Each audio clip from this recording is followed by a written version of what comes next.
धरती नू आसमान बनावे इश्क दी ए तासीर। आशिक कहन इमाम रांझे नू हीरे माशूकां दी पीर। ए जीवन एक सुंदर सुपना अद्धे राह विच मुक जाना है। उमर बेचारी रो रो लभदी ख्वाबां दी ताबीर।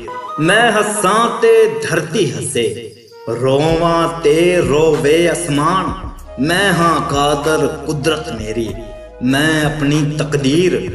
इश्क है अपना आपे काबा इश्क कुरान हदीस। इश्क अनल्लाह अल्लाह अल्लाह कौन इश्क दा पीर। इश्क फरीद थलांदा राई रो रो उम्र गुजारे। इश्क हरिये हर हर अंदर इश्क भगत कबीर। तेरे मेरे रिश्ते कूड़े कूड़ा सब पसार। मापे चाचे मामे कादे इश्क दे केड़े वीर। इश्क अलस्त बलादा किस्सा इश्क नफी असबात। कसरत दे विच इश्क दी वहदत वहदत विच तकसीर। इश्क मुजम्मल इश्क मुदस्सर ताहा ते यासीन। जाहिर बातन जात इश्क दी एओ मुड अखीर। इश्क शहीद शहादत हक दी इश्क रजादा बंदा।